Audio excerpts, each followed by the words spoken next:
Hi everyone, my name's Dan and welcome to my channel Speed and Power. Today I'm at the Tank Museum, which is a special ticket only event as the general public aren't allowed here on Monday. So let's head inside to this lovely museum and check it out. Also today they've just opened the all new World War II exhibition. So if you want to check out that video, I'm going to do that as a separate video. But let's go and check out this new opened museum. Right everyone, this is the start of the World War I exhibition here at the Tank Museum. So let's go and explore the World War I exhibition.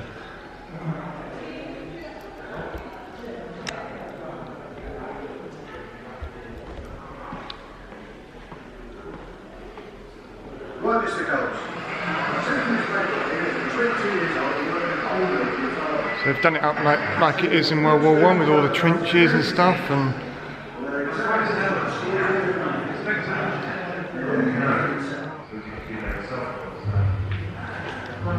as you can see they've done it all like the World War I trenches.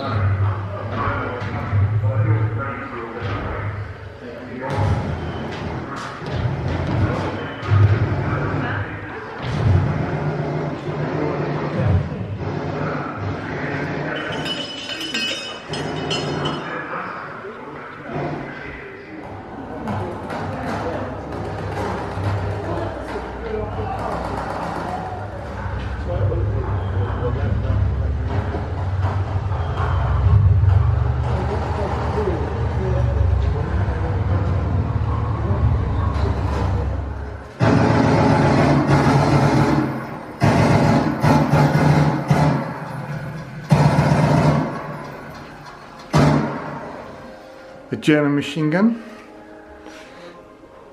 with their gas masks on.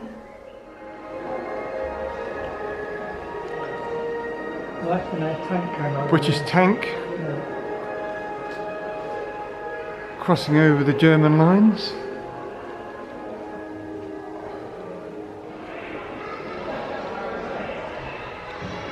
Another World War I British tank. Motorbike and sidecar with a machine gun on it.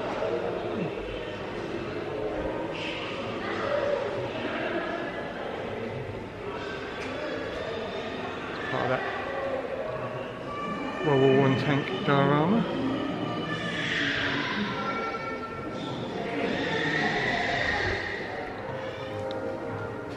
So this World War I tank was the first ever armoured personnel carrier.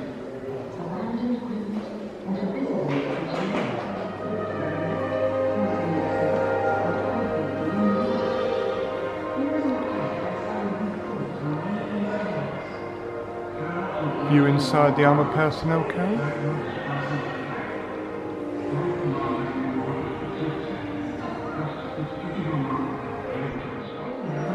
These Mark IV tanks were the first ever mass-produced tanks ever made.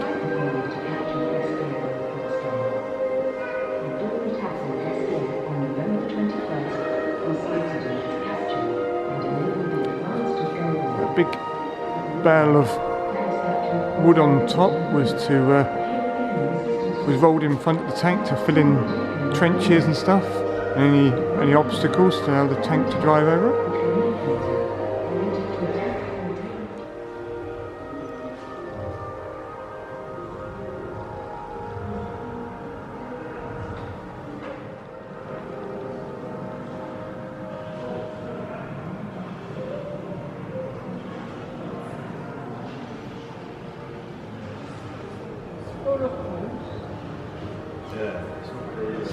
It's lightweight. But I'll carry on for as long as I need it. I've been on this one since I was a frog. Because I was actually as far as I was concerned. I started working at I'm so tired of moving these wagons. Really heavy things that keep getting stuck in all this mud. I've been on this one since I was a frog. But this is awful. It's the far away from the end. We're on this. 1,000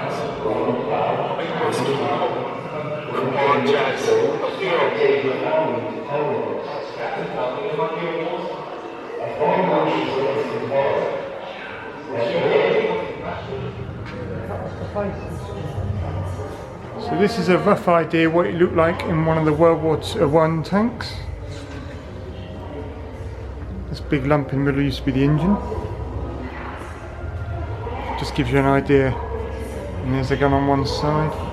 Just gives you a rough idea of the inside of a Mark IV World War I tank. This tank is a tank that was built after World War I. So the little twin turret, or 3 little turrets and 1 big main turret on it. The little baby turret's a machine gun turret.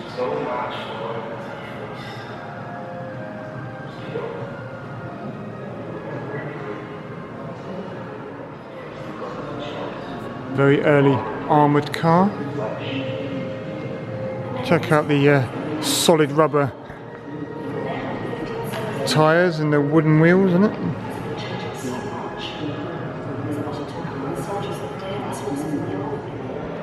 So that includes the World War I exhibition here at the Tank Museum.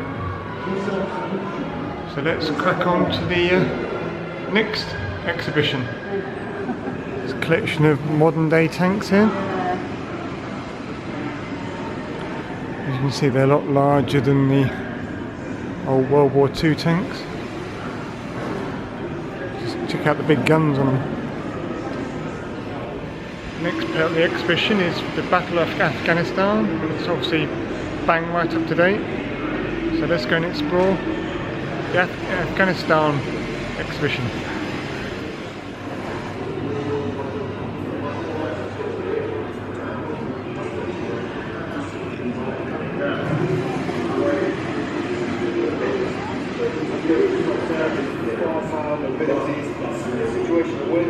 The Jackal.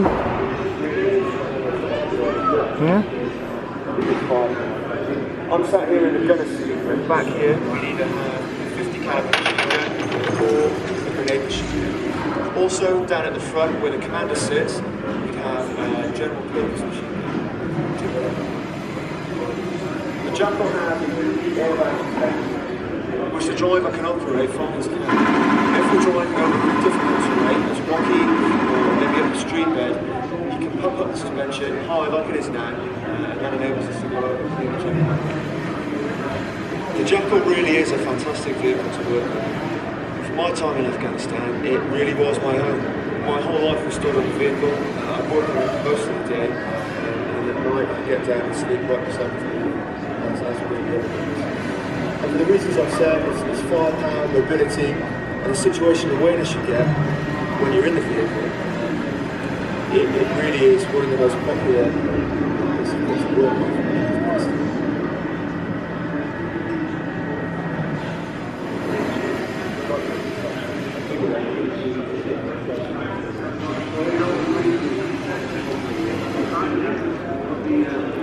This was the main troop carrier used in Afghanistan.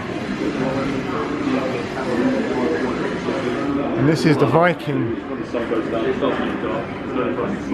all-terrain vehicle.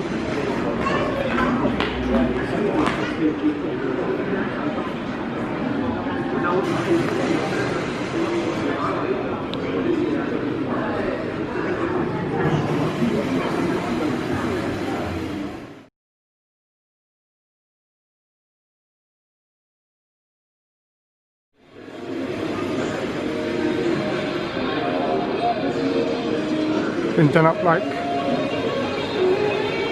a camp, the cargo netting and all their rations and stuff.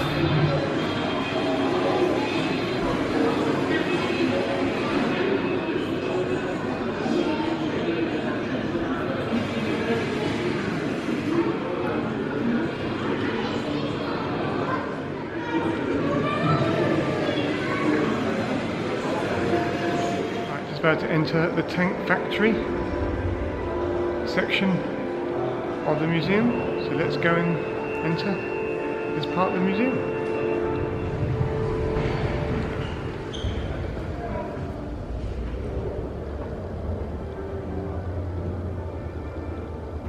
Basically it charts all how tanks work and how their armour works.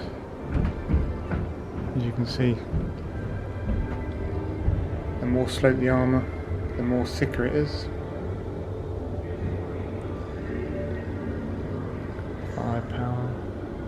That's a cool shot, look at that.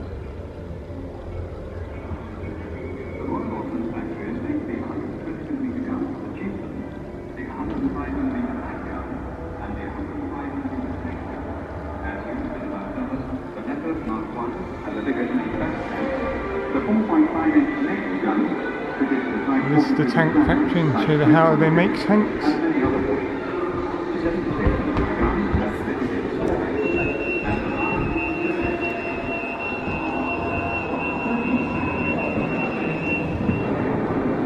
So these are more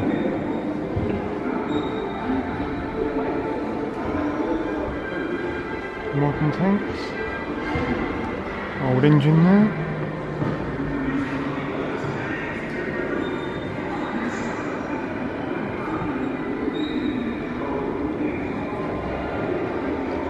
This funny looking tank is actually a Swedish tank, believe it or not. And it uses a special suspension to adjust the height of the main gun, as it doesn't have a turret.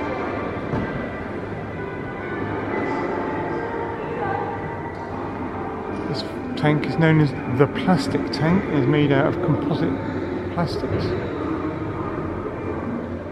I'm just about to enter the tank that's been split in half, just to give you an idea just how cramped these tanks are. Just gonna have a look at this split tank. So that's one side. As you see, they're very cramped. The engine in there. So that's one side of the tank. There's the other side. You can see the commander and the gunner on this side. Very, very cramped. And down here is the driver.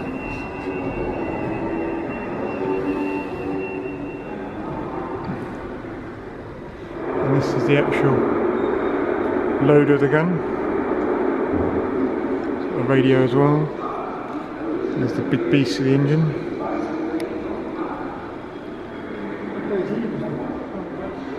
This particular tank is a Centurion Mark III, as you can see, built just after World War II. So the British tanks have gone a lot more advanced just in those couple of years after World War II, but obviously using a lot of German technology and design incorporated into this British tank. About to enter the last section of the museum. It's called the Tank Story. Let's go and explore the last section of the museum.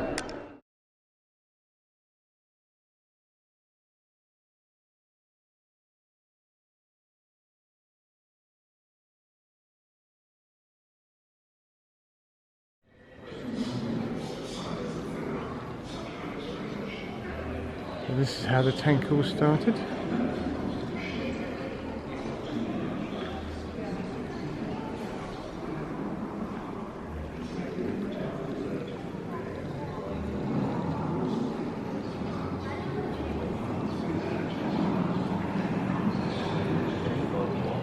You can see it literally just was just a square metal box, caterpillar tracks on it.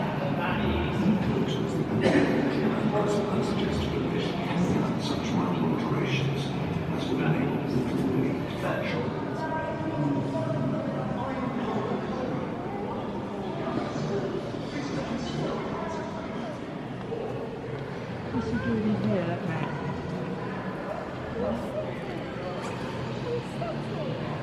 Look how cramped and exposed the engine was in these World War I tanks.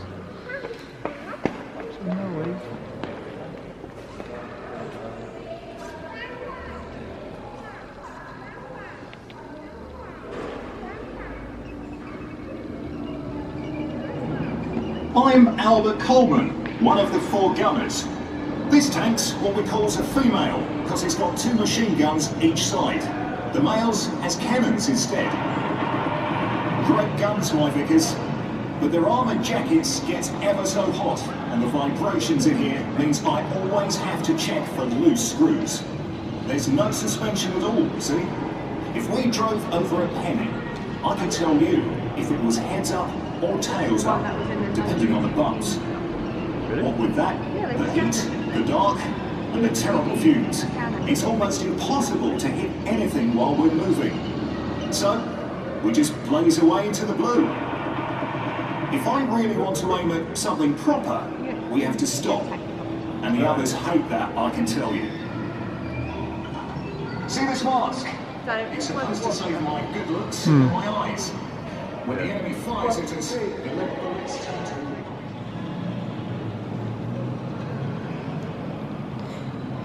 Now moving more into the World War II era of the tank. Obviously tank design and armour and everything got a lot more advanced in the speed of tanks.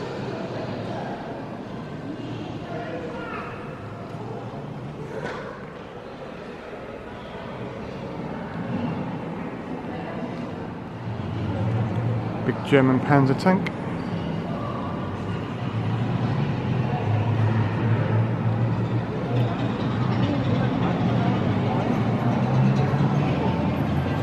Russian T-34 have been captured with German markings on it. These models are some of the Churchill funny tanks that were used in the D-Day campaign.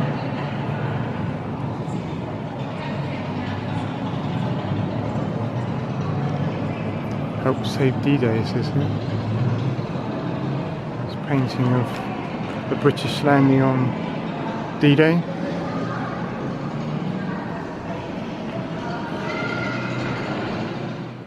This is an amphibious Sherman tank used in the D-Day landings.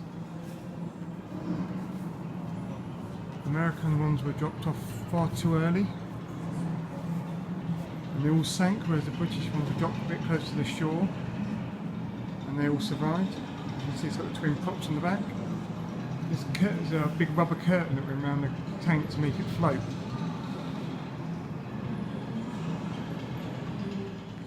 This is a Churchill flamethrower tank called the Crocodile.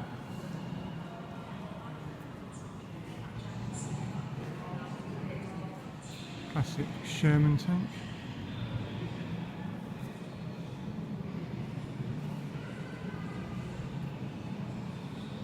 This is all still part of the World War II part of the tank story.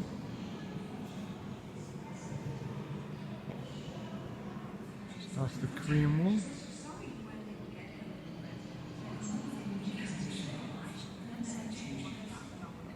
That's what this tank's from. Started the Cold War.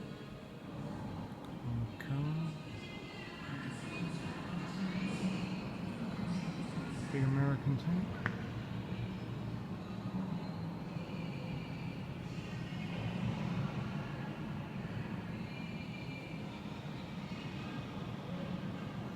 Of course, it's all about East versus West in the Cold War. You can see Russians had 26,500 tanks compared to the West's 11,000.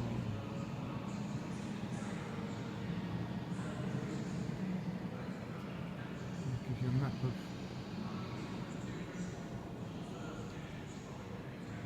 the dividing line between East and West. Russian Cold War T-72 main battle tank.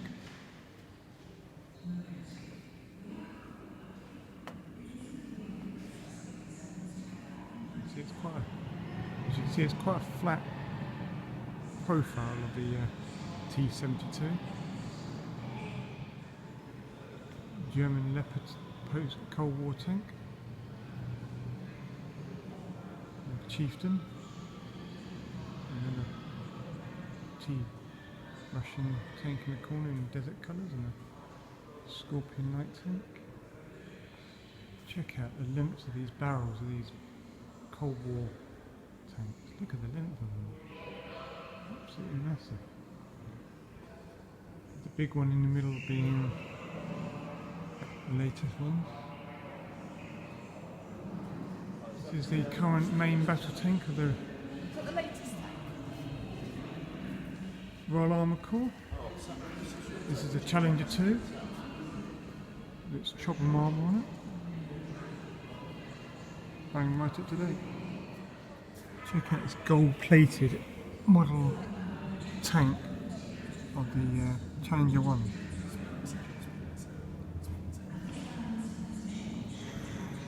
Hi everyone, this makes a conclusion of my video of here at the Tank Museum. Hope you enjoyed my video, and please subscribe and hit the like button, and thanks for watching and goodbye.